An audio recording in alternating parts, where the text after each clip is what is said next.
Hello my dear students, कैसे हैं आप सभी। मैं हूं आपका friend and guide Krishna Tiwari. Student, हम लोगों ने क्लास 10th की एक सीरीज स्टार्ट करी थी जिसमें हम लोगों ने chapter number 2 magnetic effect of electric current on demand start किया था।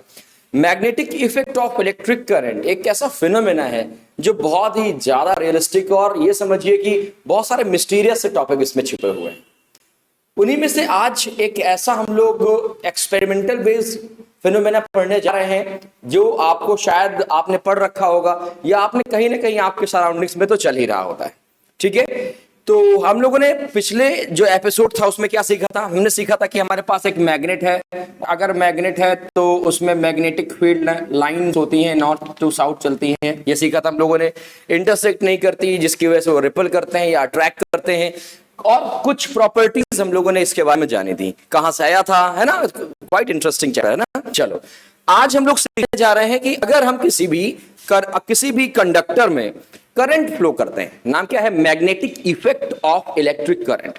मतलब किसी भी कंडक्टर में जब करंट फ्लो करते हैं तो उसमें मैग्नेटिक इफेक्ट होता है या नहीं, और अगर होता है तो कैसे होता है। What are the direction of magnetic field lines, है ना।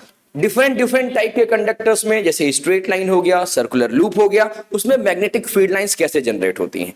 तो ये टॉपिक आज हम लोग कवर करेंगे। तो आज के लेक्चर में हम लोग कवर करने जा रहे हैं magnetic field due to current, magnetic field due to straight current carrying conductor and right hand thumb rule. क्या है ये राइट हैंड थंब रूल? इसको सीखने के लिए आपको लास्ट तक बना रहना पड़ेगा। ठीक है, चलो आइए शुरू करते हैं आज का टॉपिक। स्टूडेंट, एक साइंटिस्ट थे जिनका नाम था ऑस्टर्ड। एनसीईआरटी का पहला एक्सपेरिमेंट, जो कि एक बॉक्स में दिया होगा येलो करके, है ना। कोई हालांकि बच्चा उसको पढ़ता नहीं है, लेकिन बोर्ड एग्जामिनेशन के लिए बहुत ज्यादा इंपॉर्टेंट है। और यही इसी छोटे से येलो वाले बॉक्स से ही शुरुआत होता है हमारे फिनोमेना का, जिसका नाम है magnetic effect of electric current.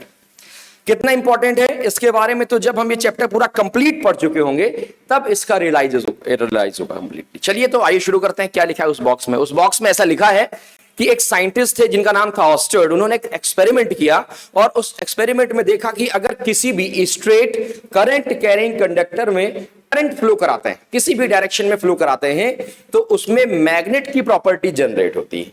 क्या मतलब है? मतलब ये है कि अगर मान लीजिए मेरे पास ये एक करंट कैरिंग कंडक्टर है, ओके, ये कंडक्टर है, मैं इसको थोड़ा सा अलग कर लेता हूं, ठीक है। और इस कंडक्टर में अगर मैंने करंट फ्लो किया, ओके, फिर क्या करता हूं, इसके अगल बगल में आयरन फिलिंग्स, इसके जो साइड में जगह है आयरन फिलिंग्स डाल देता हूं, ओके। तो मैं क्या देखूंगा कि ये आयरन फिलिंग्स एक बहुत ही प्यारे से पैटर्न में अरेंज हो जाएंगे। इसके पहले जो एक्सपेरिमेंट किया था ऑस्टर्ड सर ने, क्या किया था कि मान लीजिए हमारे पास कोई भी कंडक्टर है, कोई करंट कैरिंग कंडक्टर है। सपोज सेम कंडक्टर मैंने लिया, ये कंडक्टर है और इसमें उन्होंने क्या किया, करंट फ्लो कराया। और जब करंट फ्लो कराया तो क्या देखते हैं कि अगर मैं इसके पास में मैग्नेटिक कंपास ले जा रहा हूं, जिसमें नॉर्थ साउथ, है ना, कुछ इस तरह से मैग्नेटिक कंपास होता है, इसको अगर मैं मूव कराता हूं इसकी तरफ, किसकी तरफ, कंडक्टर की तरफ, तो क्या होगा, इस मैग्नेटिक जो निडल है इसमें डिफ्लेक्शन होता है। अरे वाह, इसका मतलब ये जो कंडक्टर हमारे पास ए बी है, दिस लुक्स लाइक मैग्नेट। कैसा मैग्नेट हो सकता है? क्या ये इसका कुछ दूसरा नाम हो सकता है? क्या फिजिक्स में इसी तरह के मैग्नेट को इलेक्ट्रोमैग्नेट बोलते हैं या इसी की ब्रांच को इलेक्ट्रोमैग्नेटिज्म बोलते हैं? इसके बारे में सीखेंगे बहुत सारा। और इसी से इंस्पायर होकर एक और हमें फिनोमेना इसमें पढ़ना है, इलेक्ट्रोमैग्नेटिक इंडक्शन। वो भी बहुत कमाल का फिनोमेना है। इसमें क्या होता है कि जो बेबी है ना, अपने फादर को किल करता है, जहां से जनरेट होता है उसी को अपोज करता है। तो ये सारे फिनोमेना है, बहुत इंटरेस्टिंग है। फिलहाल हम लोग इसका पहला part, magnetic effect of electric current का फर्स्ट पार्ट हम लोग आज पढ़ने जा रहे हैं, जिसमें हम लोग करंट फ्लो करेंगे तो मैग्नेट की प्रॉपर्टी होगी। दूसरी तरफ जो मैं दूसरे पार्ट की बात कर रहा था, इलेक्ट्रोमैग्नेटिक इंडक्शन, उसमें अगर मैं मैग्नेट मूव कराऊंगा तो करंट जनरेट होगा, है ना। लाजवाब, ठीक है। चलो, तो ऑस्टर्ड एक्सपेरिमेंट में सिर्फ आपको यही लिखना है, यही जानकारी होनी चाहिए कि उन्होंने एक एक्सपेरिमेंट किया कि मान लो कोई कंडक्टर है और उसमें करंट फ्लो कराया, किसी भी डायरेक्शन में कराया, चाहे वो अपवर्ड डायरेक्शन में कराएं चाहे डाउनवर्ड डायरेक्शन में कराएं, और इसके बाद हम उसको मैग्नेटिक निडल को इस जो हमारे पास कंडक्टर है इसकी तरफ मूव कराते हैं या ले जाते हैं, तो we saw the deflection on the needle. Yes, किसी भी डायरेक्शन में हो सकता है, वो राइट डायरेक्शन हो सकती है, वो लेफ्ट डायरेक्शन हो सकती है। क्या मतलब हुआ? मतलब ये जो आपके चारों तरफ वायर्स दिख रहे हैं, इनमें करंट फ्लो हो रहा है, और अगर इनमें करंट फ्लो हो रहा है तो क्या इनमें मैग्नेट की प्रॉपर्टी है? बताओ। मतलब क्या हम इलेक्ट्रोमैग्नेटिज्म जो फिनोमेना है इसे घिरे हुए हैं? क्या आप जो वायर देख रहे हैं आपके फोन का, आपके चार्जर का, बल्ब का, टीवी का, फ्रिज का, उसमें भी मैग्नेट की प्रॉपर्टी हो सकती है? बताइए। तो बिल्कुल दोस्तों, अगर हम किसी भी कंडक्टर में कोई भी वायर हो, कॉपर हो, एल्युमिनियम हो, आयरन हो, कुछ भी हो, अगर उसमें करंट फ्लो करा रहे हो तो वो प्रॉपर्टी शो करेगा मैग्नेट की, और इसी फिनोमेना को बोलते हैं क्या? Magnetic effect of electric current. और यही एक्सपेरिमेंट है ऑस्टर्ड एक्सपेरिमेंट, जिसके नाम से पेपर में कई बार क्वेश्चन आते हैं, और केस बेस्ड जो कॉम्पिटेंसी बेस्ड हमारा पैटर्न है उसमें भी इससे एक पूरा का पूरा पैराग्राफ बनने की चांसेस 100% रहते हैं। ओके, चलो भाई, ये फिनोमेना हमने देख लिया कि होता क्या है एक्चुअल में magnetic effect of electric current. फिर क्या हुआ? फिर इसके बाद अगर ये मैग्नेट की प्रॉपर्टी शो करता है, अगर ये कंडक्टर मैग्नेट की प्रॉपर्टी शो कर रहा है, तो यस ऑफ कोर्स इसमें मैग्नेटिक फील्ड लाइंस बननी चाहिए। बताओ, बननी चाहिए कि नहीं बननी चाहिए? ठीक है। तो उसी येलो बॉक्स के आगे एक और एक्सपेरिमेंट दिया हुआ है कुछ इस तरह। देखो, यहां पर एक कार्डबोर्ड लगा है, और कार्डबोर्ड में क्या है? एक कंडक्टर है। देखो, मैं आपको कुछ इस तरह से दिखाता हूं। ओके, कुछ ऐसा कंडक्टर लगा हुआ है। ओके, और इस कंडक्टर को हमने कनेक्ट करा दिया है कहीं सोर्स ऑफ बैटरी से, कहीं पर सोर्स ऑफ बैटरी से कनेक्ट कराया, स्विच लगाया, स्विच ऑन ऑफ करना पड़ेगा। और इसमें मैंने क्या कर दिया, अभी अपनी मर्जी के हिसाब से, किसी भी डायरेक्शन में नहीं, मैग्नेटिक आयरन जो फिलिंग्स हैं वो मैंने क्या कर दिया, इसमें ऐसे डाल दिया। ठीक है। डालने के बाद जैसे ही मैं करंट को ओके बोलता हूं, गो गो गो, ओके का मतलब कि चलो भैया शुरू हो जाओ, दिखाओ जरा मुझे magnetic effect of electric current का फिनोमेना, तो क्या होता है? ये मैग्नेटिक फीलिंग्स का एक बहुत ही प्यारा सा पैटर्न बन जाता है। यूजुअली मैं तुमको बता चुका हूं। तो जैसे ही करंट फ्लो होगा तो ये जो मैग्नेटिक फीलिंग्स है ना, वो एक सर्कुलर फॉर्म में अरेंज हो जाएंगे। कैसे सर्कुलर फॉर्म का मतलब? कुछ इस तरह से आपको ये सर्कुलर फॉर्म में अरेंज होती हुई दिखेंगे। अच्छा, एक सीरियसली बात बताना, कितने बच्चे ये चाहते हैं कि इस फिनोमेना को एक्सपेरिमेंटल मुझे समझाया जाए, ये दिखाया जाए? क्योंकि कई बार ऐसी चीजें जो एक्सपेरिमेंट बेस्ड होती हैं वो देखने में ज्यादा मजा आता है, और करने में तो और भी ज्यादा मजा आता है ना? तो आप में से जो बच्चे चाहते हैं कि इसको एक्सपेरिमेंटल दिखाया जाए, तो प्लीज हमें कमेंट करके बताइएगा, तो हम उसको as soon as possible arrange करेंगे। फिलहाल वापस आइए कि अगर मैं करंट जैसा इसमें फ्लो करता हूं, तो जो मैग्नेटिक फीलिंग्स हैं वो सर्कुलर फॉर्मेट में क्या हो जाएंगी? अरेंज हो जाएंगी। बहुत प्यारा सा पैटर्न कुछ इस तरह से ड्रॉ होगा। मतलब ये कि इस पूरे पोर्शन में मैग्नेटिक फील्ड वर्क कर रही है। मैग्नेटिक फील्ड क्या थी? नॉर्थ से निकलती साउथ में जाती, नॉर्थ से निकलती साउथ में जाती, कुछ ऐसा। लेकिन यहां पर क्या हो रहा है कि अगर मान लो ये कंडक्टर है तो इसके ऐसे सर्कुलर फॉर्मेट में अरेंज हो रही है, और इसी को तो स्टूडेंट हम लोग फील्ड बोलते हैं। पढ़ाया था ना मैंने कि फील्ड किसको बोलते हैं, तो इसी चीज को तो फील्ड बोलते हैं। ये जो फील्ड है, जितने में पैटर्न ड्रॉ हो रहा है, दैट इज फील्ड। यस और नो? मतलब कि केवल मैग्नेट की प्रॉपर्टी शो करने से काम नहीं चलेगा, आपको मैग्नेटिक फील्ड ड्रॉ करनी पड़ेगी। किसी भी स्ट्रेट करंट के कंडक्टर में करंट फ्लो कराते हैं तो मैग्नेटिक फील्ड बनती है, मतलब मैग्नेट की प्रॉपर्टी आती है, ब्ला ब्ला ब्ला। चलो ठीक है, इतना समझ में आ गया ना? चलो ठीक है, बहुत बढ़िया बात है। मैग्नेटिक फील्ड है तो उसका कुछ रेंज होगा, ऑब्वियस सी बात है। अगर मैं मैग्नेटिक निडल को, कंपास को ले जाता हूं कुछ इधर की तरफ, तो एक ऐसी प्लेस स्टार्ट होती है, एक ऐसी पोजीशन स्टार्ट होती है कि जिसमें इसमें डिफ्लेक्शन शो होना शुरू होता है। अगर मैं दूर करता हूं, इसको मैं दूर रख देता हूं, यहां पर रख देता हूं, yes, so there is no deflection. अब हाँ यार, ओवर स्मार्ट मत बनना कि सर ये भी तो कंडक्टर है तो इसमें डिफ्लेक्शन होना चाहिए। सपोज मैंने इस फील्ड से, ये जो कंडक्टर मैंने लगाया, मैं इसकी बात कर रहा हूं, ये ए बी कंडक्टर की बात कर रहा हूं, इस ए बी से दूर रख रहा हूं, ओके, तो डिफ्लेक्शन नहीं होगा, मतलब मैग्नेटिक फील्ड क्या हुआ? कम हो गया। बहुत बढ़िया बात है। अब बात आती है कि मैग्नेटिक फील्ड लाइंस, क्या ऐसा कोई फैक्टर है जो डिपेंड करता है? हमारे पास जो नेचुरल मैग्नेट था, बार मैग्नेट था, उसमें मैग्नेटिक फील्ड लाइन तो बिल्कुल डिपेंड नहीं करती थी किसी चीज में। करती थी क्या? बताओ। देखो यार, कॉमेडी नहीं चल रही है, सीरियस होकर समझो इस बात को। बहुत प्यारा, बहुत ज्यादा मजा आएगा अगर इंटरेस्ट के साथ सीखोगे। क्या जो हमारे पास बार मैग्नेट था, जिसके बारे में हम प्रीवियस लेक्चर कर चुके हैं, आप में से जिन स्टूडेंट्स ने नहीं देखा वो जाके देख लें उसको, तो उसमें क्या मैंने आपको कुछ ऐसा बोला था कि हम इसकी पावर को क्या कर सकते हैं, इंक्रीज कर सकते हैं या डिक्रीज कर सकते हैं। मतलब पावर का मतलब क्या, ये जो मैग्नेटिक फील्ड थी तो क्या मैं इसको इंक्रीज या डिक्रीज कर सकता था नेचुरल मैग्नेट में? नहीं कर सकता था भाई, बिल्कुल नहीं कर सकता। तो क्या सेम एज अगर ये मैग्नेट की प्रॉपर्टी दे रहा है कंडक्टर, तो क्या इसमें भी मैग्नेटिक फील्ड लाइंस फिक्स रहेंगी, या कोई ऐसे फैक्टर्स या कोई ऐसे इंस्ट्रूमेंट कुछ भी है जो इसकी जो फील्ड है उसका जो एरिया है वो इंक्रीज कर सकता है? बताओ। तो यार मुझे तो नहीं लगता कुछ होगा। बताओ बताओ बताओ। हाँ, एमीटर लगा दो, वोल्ट मीटर लगा दूं क्या? बताओ ना, मुझे तो नहीं लग रहा। आपका अगर कुछ लग रहा हो तो बताओ। बिल्कुल है दोस्तों। अगर क्या करता हूं मैं, इस करंट का वैल्यू क्या कर देता हूं मैं, इंक्रीज कर देता हूं। अगर मैंने इस पूरे सर्किट में करंट को इंक्रीज कर दिया, yes, magnetic field lines increase हो जाएंगी, इंक्रीज के साथ साथ स्ट्रांग हो जाएंगी। बात समझ आ रहा है कि नहीं यार? So the first factor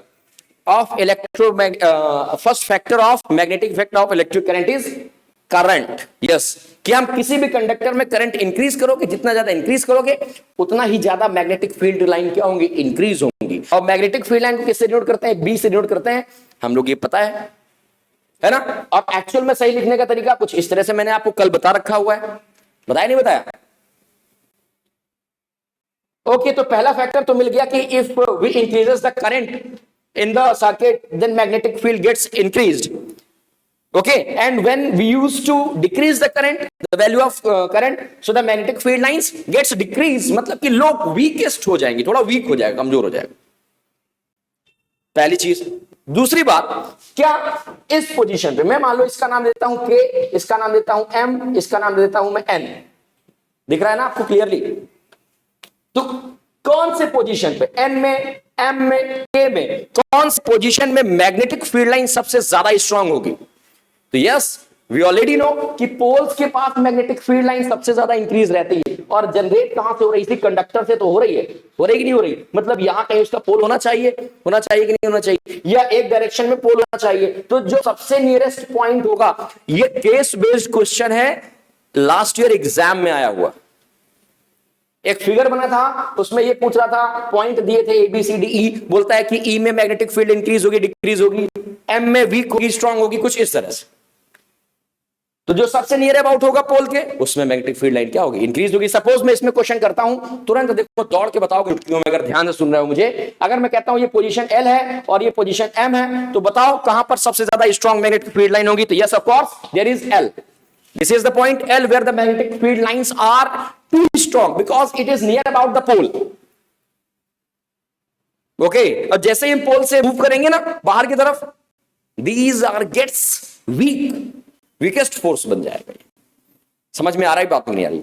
Okay, so the first factor of the magnetic field lines in the conductor when we flow the current is current. आई से डिनोट करते हैं, सबको पता है। Is there any second factor? Is there any second factor? बताओ। अच्छा एक चीज समझो, जो मैग्नेटिक फील्ड लाइन है ना B is directly proportional to the current. Okay, ये पहला पॉइंट है रखना। हो सकता है अभी आपको BLB आगे पढ़ने को मिले, है ना, BL sin थीटा, बहुत कुछ अभी पढ़ने को मिलेगा, लेकिन 10th में नहीं पड़ेगा। तो पहली चीज क्या होगा कि जो हमारे पास मैग्नेटिक फील्ड है वो करंट के क्या होती है, डायरेक्टली प्रोपोर्शनल होती है। Is there is any factor besides of current? क्या लेंथ हो सकती है कंडक्टर की? सोचो जरा, मैं थोड़ा सा इसको इरेज कर देता हूं, जस्ट अ मिनट, इरेज कर देता हूं मैं, फिर हम लोग अगला टॉपिक पढ़ते हैं। ठीक है, ठीक, वेरी गुड। तो दूसरे फैक्टर की बात हम करेंगे अभी अपने अगले टॉपिक में। ठीक है, यहां तक करंट तक आई होप आपको समझ में आ गया हो। देखो मैंने मस्ती मस्ती में आपको क्या पढ़ा डाला पता है? How does magnetic field line forms in a straight current carrying conductor. Direct paper में पूछ लिया जाता है कि draw the magnetic field line due to straight current carrying conductor. तो पेपर में अगर इतना बना के आ जाओगे तो नंबर नहीं मिलेगा, उसको लिखना भी पड़ेगा। हमने पैटर्न तैयार किया, है ना। पैटर्न कैसा तैयार किया, मतलब हमने सर्किट डायग्राम तैयार किया, स्विच को जैसे ऑन करेंगे current A to B, B to A, जिस डायरेक्शन में आप करोगे मूव करेंगे, पूरा लिखना पड़ेगा। तो क्या देखते हैं, फिनोमेना देखेंगे मैग्नेटिक फील्ड लाइंस का, और यस ड्रॉ हो रही है मैग्नेटिक फील्ड लाइन, कैसी, सर्कुलर। अच्छा तो सर्कुलर से याद आया, मान लो ये सर्कुलर है तो क्या सिर्फ एक ही सर्कल में सब कुछ अरेंज हो जाएगा, नहीं, अलग अलग सर्कल फॉर्म हो रहे होंगे। आपने मैथ में कोसेंट्रिक सर्कल का नाम सुना है कि नहीं सुना? कोसेंट्रिक सर्कल कैसे होते हैं, एक सर्कल उसके अंदर सर्कल, एक सर्कल के अंदर सर्कल, उस सर्कल के अंदर सर्कल, सुना? बताओ, रेडियस होगी सबकी अलग अलग, डिफरेंट 100% सुना होगा भाई कोसेंट्रिक सर्कल के बारे में। तो जो स्ट्रेट करंट कैरिंग कंडक्टर है, देखो मस्ती में पूरा सब कुछ सीख लेंगे इसके बारे में। जो स्ट्रेट करंट कैरिंग कंडक्टर है उसमें जो मैग्नेटिक फील्ड ड्रॉ होंगी वो सर्कुलर होंगी, और कैसा सर्कुलर होगा, वो कोसेंट्रिक सर्कल होगा। और जो सबसे नजदीक वाला सर्कल होगा उसकी रेडियस सबसे कम होगी, डिस्टेंस कम, रेडियस कम, और सबसे स्ट्रॉन्ग मैग्नेटिक फील्ड लाइन उसी प्लेस पे जनरेट हो रही होगी। जितना दूर जाओगे, जितना डिस्टेंस बढ़ाओगे, जितनी रेडियस बढ़ाओगे सर्कल की, उतना ही ये मैग्नेटिक फील्ड, मैग्नेटिक जो फोर्स है वो क्या होगा, वीक होगा। मैग्नेटिक फील्ड कैसी होगी, वीक होगी। बात समझ में आ गई नहीं आ गई? आ गई पक्का? चलो ठीक है। अब इसके बाद आता है कि भाई सर ये तो समझ में आ गया, अब ये बताओ क्या मैग्नेटिक फील्ड जैसे हम लोग बाहर मैग्नेट में देखते हैं नॉर्थ से निकल रहा है, साउथ में निकल रहा है, तो क्या इसमें भी कुछ ऐसा है क्या कि नॉर्थ से आ रहा होगा, साउथ से जा रहा होगा? What is the direction of magnetic field lines? क्या इसमें डायरेक्शन डिसाइड कर सकते हैं? तो यस स्टूडेंट्स बिल्कुल कर सकते हैं। और इसके लिए हम लोग क्या पढ़ेंगे, इसके लिए पढ़ेंगे हम लोग एक रूल है जिसका नाम है right hand thumb rule. Maxwell एक साइंटिस्ट थे जिन्होंने इसके बारे में ड्राइव किया था, तो इसको हम लोग Maxwell right hand thumb rule बोलते हैं, या इसको कॉर्क स्क्रू रूल के नाम से भी जाना जाता है। पेपर में तीनों वर्ड यूज किए जाते हैं डिफरेंट टाइप से, डिफरेंट पैटर्न पे, ठीक है। कई बार मैक्सवेल रूल क्या है, कॉर्क स्क्रू क्या है, समझ में आएगी नहीं आएगी? राइट हैंड थंब रूल क्या है, तो आइए सीखते हैं जरा क्या होता है राइट हैंड थंब रूल। और ये किसी भी शेप का कंडक्टर है, अगर उसमें करंट आप फ्लो करा रहे हैं तो मैग्नेटिक फील्ड लाइन का डायरेक्शन पता लगाने के लिए इसका यूज होता है। ये भी तो पता होना चाहिए कि इसका एप्लीकेशन क्या है, कि सिर्फ रट के बैठ जाओगे, रटना नहीं है। ओके चलो देखो भाई, इधर देखिए, मान लीजिए जस्ट अ सेकेंड, डिस्टर्ब कर रहा है क्या? बहुत ज्यादा गोला हो गया, ठीक है, अब आई होप डिस्टर्ब नहीं करता। मान लो हमारे पास कोई एक क्या है, स्ट्रेट करंट कैरिंग कंडक्टर है, ओके, इसमें मैं करंट फ्लो करा रहा हूं फ्रॉम बी टू ए। तो राइट हैंड थंब रूल क्या बोलता है, क्या स्टेटमेंट है? बड़ा सिंपल लैंग्वेज में समझाऊंगा, एकदम आसान भाषा, ठीक है ना। जैसे आपने उसको देखा नहीं देखा था 3 इडियट में, है ना, पैंट की जिप से लेकर के लिफ्ट तक मशीन है, आसान भाषा वाला, ठीक है। चलो suppose that this is the conductor, current carrying conductor, और इसको मैंने अपने राइट हैंड में कुछ इस तरह से होल्ड किया है, मैंने आपको अपने थंब को बाहर निकाला, okay, hold like this. If we hold current carrying conductor in our right hand, just like I am holding this chalk, then my thumb denote the direction of current and the fingers denote the direction of magnetic field lines. वाह वाह वाह, क्या था, छोटा सा था, क्या था ये, फिर से समझो स्टेटमेंट क्या था, कि अगर मैं किसी करंट कैरिंग कंडक्टर को, जो कि ये चौक है, और मैं क्या करता हूं, इसको अपने राइट हैंड में क्या करता हूं, होल्ड कर लेता हूं, कुछ इस तरह से पकड़ लेता हूं, थंब को बाहर निकाल के, ऐसे नहीं जनगण मन नहीं गाना, ऐसे थंब को बाहर निकाल के पकड़ता हूं, तो the thumb is the direction of electric current, and ये जो मेरी उंगलियां है जो लपेटी हुई है मैंने इस कंडक्टर के चारों तरफ, this show the direction of magnetic field lines. कितना आसान था, आओ करके देखते हैं। मैंने डायरेक्शन ऑफ करंट क्या लिया, बी टू ए, मतलब अब मुझे थंब को ऊपर की तरफ, करंट ऊपर जा रहा है ना, तो करंट मुझे ऊपर ले जाना है, तो मुझे थंब ऊपर की तरफ ले जाना होगा ना। चलो ठीक है भाई, अगर करंट ऊपर की तरफ गया, पहली चीज तो ये पता है कि हमें कोसेंट्रिक बनानी है, बना गया, क्योंकि ये हम लोग पढ़ चुके हैं, फिनोमेना बन गया। Now we are going to find the direction of magnetic field line. तो देखो अगर ऊपर की तरफ थंब है तो देखो कैसे आपको दिख रही होंगी, मेरी जो फिंगर्स हैं वो कुछ इस तरह से एंटी क्लॉकवाइज दिख रही है। इधर से देखो, अपनी साइड से मत देखा, मेरी साइड से देखो, एंटी क्लॉकवाइज ऐसे आ रही है ना, ऐसे आ रही है एंटी क्लॉकवाइज, देखो ऐसे आ रही है एंटी क्लॉकवाइज। बात समझ में आएगी नहीं आएगी? Anti clockwise, right, this is the clockwise, ऐसा है, एंटी क्लॉकवाइज आ रही। तो जो मैग्नेटिक फील्ड लाइंस की जो डायरेक्शन बनेगी वो कैसे बनेगी, वो बाहर से अंदर आती हुई बनेगी। कैसी बनेगी, बाहर से अंदर हुई, मतलब इधर से जा रही होंगी तो कुछ इस तरह से, देखो ये एंटी क्लॉकवाइज बन रहा है, टेचू टेचू ये एरो है अंदर की तरफ घुसा हुआ, मतलब अरे यार कुछ ऐसा ये बनाया मैंने बड़ा सा, और करंट डायरेक्शन अगर अपवर्ड है, करंट अपवर्ड है, तो मैग्नेटिक फील्ड लाइन जो बनेगी ना, कैसी बनेगी दोस्त, वो इस तरह से बनेगी। अब दिखाई दिया कि दिखाई दिया, एंटी क्लॉकवाइज हो गई। ओके, अगर मैं डायरेक्शन ऑफ करंट रिवर्स कर दूं, चेंज कर दूं, तो क्या मैग्नेटिक फील्ड लाइन का डायरेक्शन चेंज होगा? आओ ना करके देखें। ये थंब था, अपवर्ड था direction of current, okay, then the direction of magnetic field lines are anti-clockwise. Now I am going to reverse my hand and do this like this. Now the current is downward direction of the conductor. So my fingers are going from clockwise, right? समझ में आ रहा है कि नहीं आ रहा? तो अब इसको समझो बहुत क्लियरली, अगर मैंने डायरेक्शन ऑफ करंट को रिवर्स कर दिया तो मैग्नेटिक फील्ड का जो डायरेक्शन है वो भी दोस्त क्या हो जाएगा, देखो क्या हो जाएगा। अब मैंने डायरेक्शन ऑफ करंट ए से बी लिया, ठीक है, तो मैं पहले की चीज तो मैं क्लियर है, कोसेंट्रिक बनना है, सर्कुलर बनी है, बट एक चीज, अब हमें एक चीज और पता चली, क्या पता ये चला कि अब जो हमारे पास मैग्नेटिक फील्ड लाइंस बनेंगी वो क्लॉकवाइज बनेंगी, मतलब direction of current now like this, looks like this. Wow, nice art, right? समझ में आ रहा है कि नहीं आ रहा? 100% आ रहा है। बहुत प्यारा टॉपिक है, बहुत ज्यादा मजा आने वाला है, एकदम दिल खुश हो जाएगा अगर इसको प्रॉपर पढ़ते रहोगे, एक नंबर नहीं छूटेगा कहीं। And this is called right hand thumb rule और कॉर्क स्क्रू। क्यों? स्क्रू ड्राइवर देखा है, स्क्रू ड्राइवर, कोई चीज खोलो स्क्रू ड्राइवर, राइट?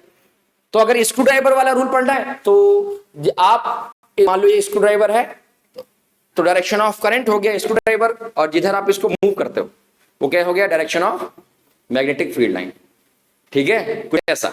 ओके, चलो बहुत बढ़िया बात है। तो इसको हम लोग बोलते हैं right hand thumb rule. I hope clear हो गया होगा। फटाफट छाप लो, एक क्वेश्चन करते हैं बहुत छोटा सा प्यारा सा, फिर आगे बढ़ेंगे, ठीक है?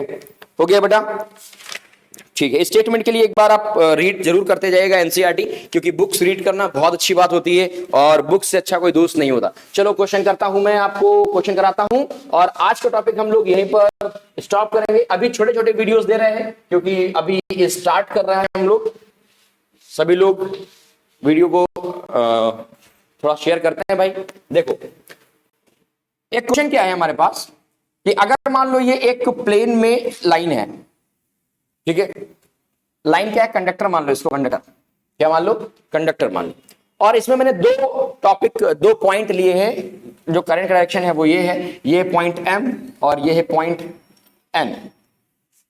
क्वेश्चन पूछेगा what is the direction of magnetic field line in M, पहला question, and what is the direction of magnetic field line in N, दूसरा क्वेश्चन। ओके, एक चीज और जरा देखो, क्वेश्चन नंबर 1, ठीक, क्वेश्चन नंबर 2, बढ़िया क्वेश्चन, एक कंडक्टर ये, एक कंडक्टर ये, okay, A B C for cat, D for doctor, right? And the direction of AB is upward and direction of CD is downward. Question number 3, ये आप अपने मन से करना होगा। क्या क्वेश्चन नंबर 3? सर ये दिख रहा है इधर देखो, ये मान लो दो कंडक्टर लिए मैंने, दिख रहा है? Okay, that is P, Q, R and S, and the direction of same, okay, upward। तीनों क्वेश्चन अलग अलग हो गए। ओके, पहला क्वेश्चन ये M इसका है, ओके, ध्यान रखना, और ये N इसका है, ये दोनों अलग अलग क्वेश्चन है। बहुत प्यारे क्वेश्चन है, बोर्ड में आए हुए क्वेश्चन है, ये केस बेस्ड क्वेश्चन में, और नहीं आए तो आ जाएंगे। अगर मैं आपसे पूछूं what is the direction of magnetic field line through the M point and N point, तो क्या बताओगे? अगर भाई ये प्लेन है, direction of magnetic field line क्या होगा? राइट हैंड रूल अप्लाई करो, करंट डायरेक्शन अपवर्ड, तो यहां पर जो निकलती हुई मैग्नेटिक फील्ड लाइन यहां पर कैसा होगा? एंटी क्लॉकवाइज होगा। कैसा होगा? एंटी क्लॉकवाइज होगा, just perpendicular to the plane. अगर मैं इसको एक प्लेन की तरह मैनेज करता हूं कि एक प्लेन है हमारे पास, या पेपर है, तो पेपर के जस्ट परपेंडिकुलर होंगी। बात समझ में आएगी नहीं है? मतलब ऐसे बाहर की तरफ निकलती हुई, तो देखो परपेंडिकुलर हुआ ना बाहर, ये देखो मैं तुम्हारी तरफ आ रहा हूं, ये परपेंडिकुलर नहीं हुआ? परपेंडिकुलर हुआ। और एन में कैसा होगा? एन में ऐसे परपेंडिकुलर होंगी, बोर्ड के अंदर की तरफ, प्लेन के होंगी कि नहीं होगी? क्यों? क्योंकि अब करंट हमारे पास क्या है, ऐसा है, तो इसमें इधर कैसे जा रहे हैं, कुछ इस तरह, मतलब यहां पर ऐसे आ रही है ना, तो यहां पर मैग्नेटिक फील्ड लाइन कैसे होगी, डाउनवर्ड डायरेक्शन में होगी, और यहां पर कैसे होगी, बाहर की तरफ निकलती हुई होगी, तो एमओ की तरफ। बात समझ में आई कि नहीं आई? लिखना है आपको, लिख लोगे, चलो बहुत बढ़िया बात है। छोटा सा क्वेश्चन था, चुटपुटिया क्वेश्चन था। तो पहले लिखोगे the direction of magnetic field line M, and फिर लिखोगे direction of magnetic field line N. एक नंबर क्लियर हो गया आपका। चलो क्वेश्चन नंबर 2 में आ जाओ। अपवर्ड डायरेक्शन है तो कैसे आ रही होंगी, इस तरह से मैग्नेटिक फील्ड लाइन आ रही होंगी, इसमें आ रही होंगी, और इसमें डायरेक्शन कैसा होगा, कुछ इस तरह से होगा कि नहीं होगा? होगा, ये होगा। मैं फिर से एक बार, थोड़ा सा गंदा बन गया था ना आर्ट, फिर गंदा बन गया था आर्ट। चलो टाइम नहीं वेस्ट करते हैं, ये वक्त कर लेते हैं। हो गया। और इसमें डायरेक्शन ऑफ क्या है, कुछ इस तरह का डायरेक्शन है, होगा, मतलब ऐसे जाते हुए दिखाई देंगी। ओके भाई, तो ये पहले कोसेंट्रिक बनेगा, फिर ऐसा, ऐसा और ऐसा। मतलब यहां पर एरो कैसे होंगे कि क्रॉस नहीं करेंगे एक दूसरे को, ध्यान रखना, कट नहीं करना है। अब अगर मैं तुमसे पूछूं सॉरी, अब अगर मैं तुमसे पूछूं इस प्लेस में मैंने मैग्नेटिक फील्ड की जगह यहां पर एक कंपास रख दिया, नॉर्थ एंड साउथ, ठीक है, तो बताओ what are the deflection in the magnetic compass, what are the direction of the needle, left और राइट। क्या लाजवाब क्वेश्चन यार। मैंने सेंटर पे रखा है, यहां पर ये जो निडल है, मैग्नेटिक कंपास है, निडल है, ये यहां पर रखी हुई है सेंटर में, निडल नहीं पूरी कंपास रखी है, मतलब इधर से जा रहा है खटाक खटाक खटाक, इधर से जा रहा है टेंचू टेंचू टेंचू, बीच में रखा है मैग्नेटिक निडल, मैग्नेटिक कंपास। तो बताओ what is the deflection of the magnetic compass needle, left hand side और राइट हैंड साइड? चलो सोच के बताओ और कमेंट करो, क्योंकि मेरा जो लगता है, मेरा जो मानना है वो ये है कि ये इसको खींच रहा होगा, कुछ इस तरह से धक्का दे रहा होगा, और ये धक्का दे रहा होगा कुछ इस तरह से। मतलब याद करो रिपल्सन वाला केस, ऐसा ऐसे टकरा के क्रॉस तो नहीं करेंगे ना एक दूसरे को, गुड़ू गुड़ू हो जाएगा, ऐसा निकला कट के निकल रहा ना। अगर इस तरह से निकल रहा है मतलब कि ये इसको इधर धक्का दे रहा होगा, ऐसे, मतलब जैसे बस में नहीं भीड़ होती तो इधर एक कैसे धक्का देता है, कैसे धक्का देता है, तो बीच वाला केवल धक्के खा करके सीधे रहता है, ना वो इधर जाता ना इधर जाता। वैसा ही बस में ये भाई साहब इसको धक्का दे रहा है, ये भाई साहब इसको धक्का दे रहा है, तो बीच वाला सिर्फ ऐसे ऐसे करता है बस, और कोई डिफ्लेक्शन नहीं होता उसमें। और अगर कोई डिफ्लेक्शन नहीं होता मतलब ये स्टेबल रहेगा। क्या क्वेश्चन था बताओ, बढ़िया था ना? कमेंट करके जरूर बताना। चलो question number 3, now the magnetic field lines, the direction of magnetic field line. ये एन इरेज करता हूं, डिस्टर्ब कर रहा है ना, हटा दिया, टाटा गया।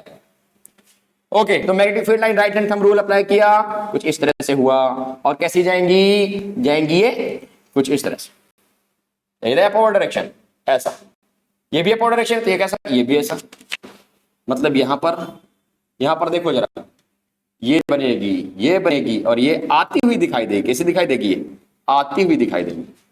अब बताओ what is the deflection of magnetic compass if I place the point B? बताओ ना, बताओ, बता पाओगे? चलो कमेंट करके बताना। आज के लिए इतना ही रखते हैं। बढ़िया क्वेश्चंस हैं, केस बेस्ड क्वेश्चन है, और इन्हीं को बोलते हैं competency based questions. Okay, AR के लिए थोड़ा टाइम है अभी, हम लोग अभी धीरे धीरे कोर्स कंप्लीट करेंगे। ओके, फिर इसके बाद हमको क्वेश्चन करते जाएंगे टॉपिक वाइज, ठीक है? तो स्टूडेंट्स आज के लिए इतना ही। आई होप आपने एंजॉय किया होगा सेशन को। आप में से जितने बच्चे चाहते हैं कि इसको प्रैक्टिकली करके दिखाया जाए तो प्लीज आप कमेंट करके बताइएगा, वो हम सेटअप जल्दी अरेंज करेंगे। तो आज के लिए इतना ही। हंसते मुस्कुराते रहिए और पढ़ते रहिए।